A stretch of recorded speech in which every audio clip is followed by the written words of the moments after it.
Hello students, I'm Dr. Himanshu Kandpal, Assistant Professor English, Government MS College for Women, Bikaner. Today I'm going to discuss the poem The Love Song of J. Alfred Prufrock, written by one of the greatest modern English poet, T.S. Eliot. Introduction to the poet. Thomas Stearns Eliot was born in St. Louis, Missouri, of an old New England family. He was educated at Harvard and did graduate work in philosophy at Sorbonne, Harvard, and Merton College, Oxford. The 1948 winner of the Nobel Prize in Literature, Eliot is one of the giants of modern literature, highly distinguished as a poet, literary critic, dramatist, and editor and publisher. In 1910 and 1911, while still a college student, he wrote The Love Song of J. Alfred Prufrock and other poems that are landmarks in the history of English literature. Within a few years, he had composed another landmark poem, one of the most famous and influential poems of the century, The Waste Land. Eliot was almost as renowned a literary critic as he was a poet. From 1916 through 1921, he contributed approximately 100 reviews and articles to various periodicals. Eliot is also an important figure in 20th century drama. He was inclined from the first toward the theatre. His early poems are essentially dramatic, and many of his early essays and reviews are on drama or dramatist. Now we are going to move to the poem. Introduction to the poem. The Love Song of J. Alfred Prufrock is a poem written by T.S. Eliot in 1910 and published in Poetry Magazine in 1915 and in book form in Prufrock and Other Observations in 1917. It is considered as one of the quintessential works of modernism, a literary movement at the turn of the 20th century that emphasized themes of alienation, isolation, and the diminishing power of the traditional sources of authority. The poem is a dramatic monologue, or we can say in this poem, Eliot has experimented with dramatic monologue and modified it by eliminating the implied listener, in which the speaker narrates the anxieties and preoccupations of his inner life. So the poem is an internal monologue. It is not a confession to an external party, but to a part of one's own self. Prufrock was both Eliot's first major publication and the first masterpiece of modernism in English. Eliot experimented with poetic form, meter, rhyme, and voice with a radical departure from the restrictions of established forms and diction in the poem. Now we move on to the analysis of the poem. So, the poem consists of the musings of Prufrock, a weary, middle-aged man haunted by the feeling that he has lost both youth and happiness. I have measured out my life with coffee spoons. Eliot presents the despair and passivity of a middle-aged man, Alfred J. Prufrock. He is in love, but his love song is never sung. He meditates too much and his cowardice is his Achilles' heel. He is haunted by the problem whether he should reveal his love to the lady, and he is undone. So the poem is typically not of the 20th century but of all ages. It deals with the emotional frustration and despair, hollowness of human beings living at any period in history. Eliot's love song does not sing in praise of love. The title of the poem raises our expectation that in this poem we shall hear how a lover lays bare his heart at the feet of his beloved. But nothing of this sort happens in this poem. The title of the poem is ironic. The point of calling this poem a love song lies in the irony that it will never be sung, that Prufrock will never dare to voice his feelings. Prufrock is an account of one man's frustrated search to find the meaning of his experience. At the same time, Eliot infuses into it echoes from English metaphysical poems, Shakespeare's play, biblical stories, and adds a philosophical dimension by borrowing ideas from Bergson. So, the speaker's strong use of imagery contributes to the poem's theme of communion and loneliness, making it an exploration into the tortured psyche of the prototypical modern man, overeducated, eloquent, neurotic, and emotionally stilled. So, in the beginning, the epigraph suggested themes, and it is taken from Dante's Inferno, Canto 27, lines 61 to 66.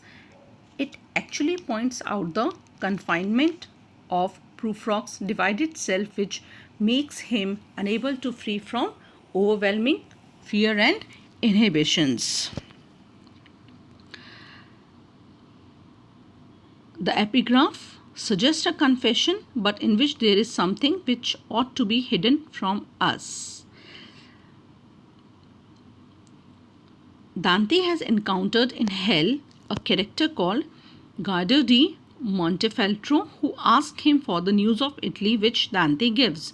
Then he is asked in return to disclose what has brought him to hell, which he agrees to do, though only on the assumption that Dante is another lost soul who will never return to tell of Guido's shame. The epigraph then suggests a confession, but one which there is something which ought to be hidden from us.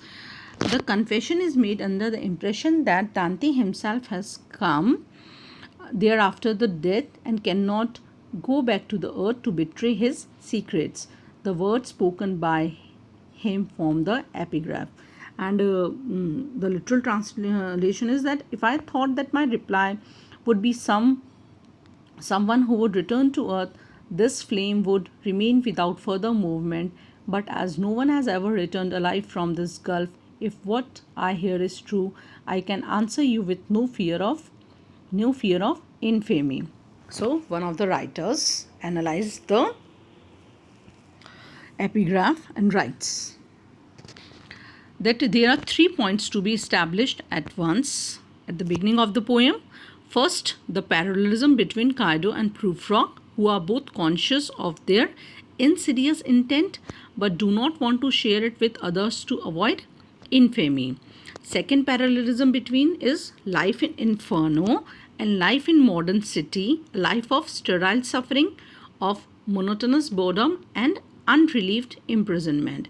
And third parallelism is lack of communication, compelling one to feed upon one's own painful memory.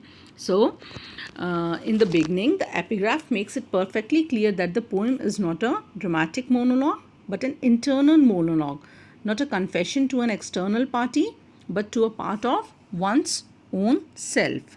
So, when we begin the poem, Prufrock proposes that you and I take an evening walk, but it is clear he doesn't see this as a pleasant walk. The night sky looks like a patient etherized upon a table. The streets are half deserted, the neighborhood sordid and shabby. To Prufrock, this depressing setting has its own life. The streets follow like a tedious argument of insidious intent, and that intention was to lead you to an overwhelming question. Prufrock tells his companion not to ask what the question is, but just to come along. So, the style of the poem is conversational. Prufrock tells his companion not to ask what the question is, but just to come along. Prufrock repeats his invitation and asks the reader to follow him through a cold and lonely setting that seems to be the Prufrock's domain. Prufrock's description of the urban city is quite dreary. This is the lonely setting that Prufrock lives out his meager existence. This city is suspended under the same anesthesia that spreads the evening like an etherized patient. A rhyming couplet is introduced at this point to be repeated once more later in the poem. In the room, the women come and go, talking of Michelangelo. From this, the reader learns that Prufrock is not, as expected, wandering through the city with his companion, but is rather attending a gathering at which the other guests speak unrelentingly of only a single sophisticated topic, even as they come and go. When we further move in the poem, the next stanza, the folk is anthropomorphized. It means to give attribute human characteristics or behavior to a god, animal, or object. The folk, ostensibly emulating a cat, is a yellowish color that speaks of illness. Prufrock speaks next of time and indecision. There will be time, as he states, for nearly everything, murder and creation, and most of all, hesitation.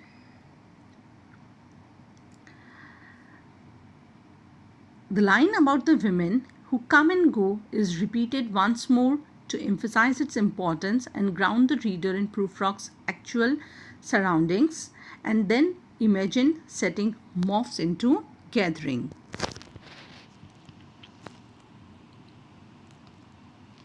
Prufrock's description of the urban city is quite dreary.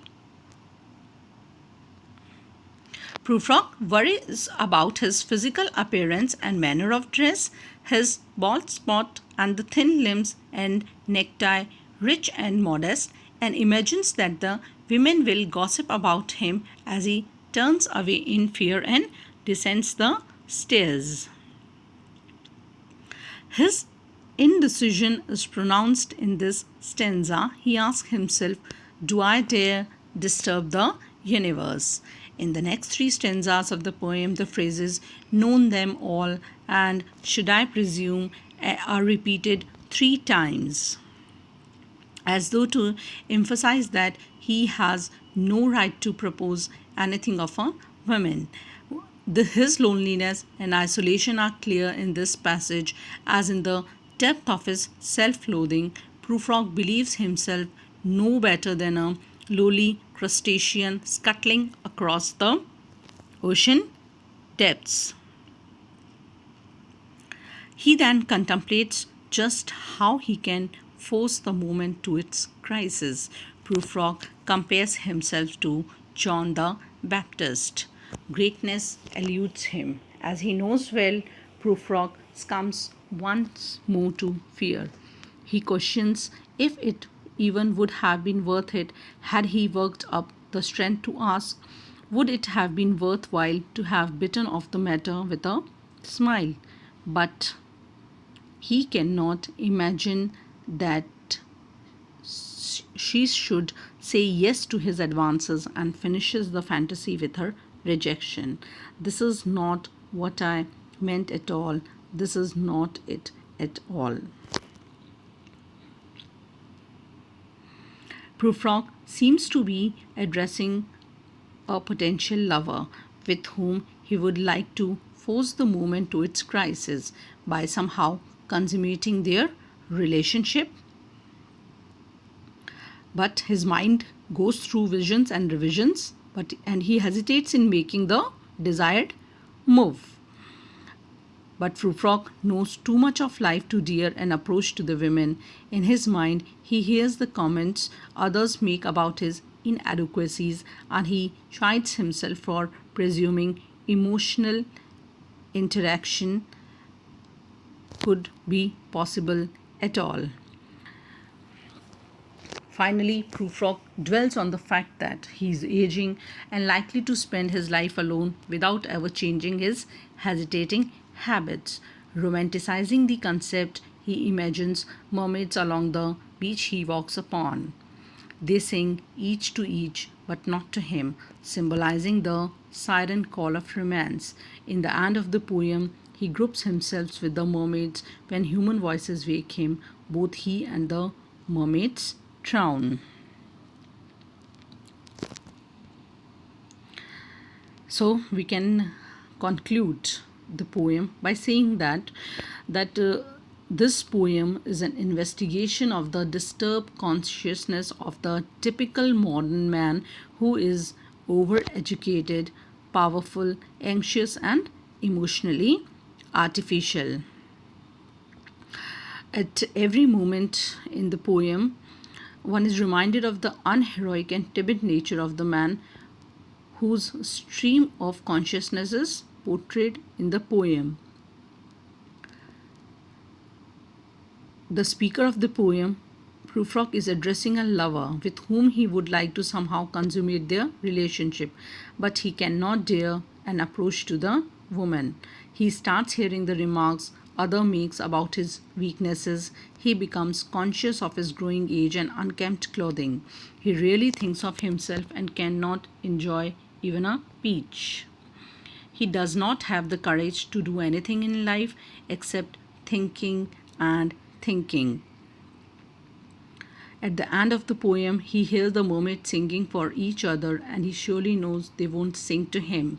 The poem comes to a close with Prufrock lapsing gratefully back into a lovely fantasy of seagulls singing their mermaid song in the deeps. Prufrock eavesdrops upon them, momentarily at ease. It would seem now that the fulfillment of his desire is completely out of question. But the last line conveys that there is no escape from the poised chat over the teacups till human voices wake us and we drown. The poem does not mock Prufrock's dreamy romanticism, which it voices very beautifully, and while it could hardly be called a resolute ending, it is the right one. The poem does not go off at the end, protested Ezra Pound, Eliot's friend, an early champion to an editor who had wanted something more. It is a portrait of failure or of a character who fails, and it would be false art to make it end on a note of triumph. So the rhyme scheme of this poem is irregular but not random. The structure of the poem is an exact graph of the configuration of the internal monologue. For Prufrock's, the poem has many brief lines and is full of question marks, which represents Prufrock's hesitation and irresolution. While sections of the poem may resemble free verse, in reality, Prufrock is a carefully structured amalgamation of poetic forms. We can say the versification of the poem is also anti-romantic and modern. This poem, the metrical base is iambic, but the lines vary in length and in the number of stressed syllables, while the rhymes come at the irregular intervals. It means that the conventional 5-feet iambic verse is freely varied, distorted, and even broken in order to be transformed into a faithful medium for the portrayal of every twist and turn in the process of the protagonist introspection. There are images drawn from the sordid and superficial city life and raised to the height of poetic intensity. While sections of the poem may resemble free verse, in reality, Prufrock is carefully a structured amalgamation of poetic form. Finally, we can say the poem, most remarkable thing about the poem is its unity. The whole poem grows round Prufrock's like a like the whole poem grows around Prufrock, and every detail of it is concerned with his inner life. Prufrock is the most incisive portrait of a type of individual who represents a phase of diseased civilization where life has been reduced to an endless succession of trivialities. One of the professor writes that the love song is urban in theme, setting, imagery, and style. The emphasis here is on the ugliness rather than on beauty, because the items composing the setting are tedious streets, the yellow fog, drains with dirty water, the smoky chimneys which send down occasional showers of soot. The central human figure, the pivot of the poem, is a sophisticated man of the town whose emotional springs have gone dry and whose love song is not a spontaneous effusion gushing out of the heart of a romantic lover, but a suppressed desire of the heart which feeds upon itself and takes the form of self deprecating introspection and pitiless dissection of its own cowardice and irresolution. The poem definitely announces the birth of the new poetry of the 20th century, which was designed to make a complete break with the 19th century romantic tradition. This is all about the poem The Love Song of J. Alfred Prufrock. Thank you.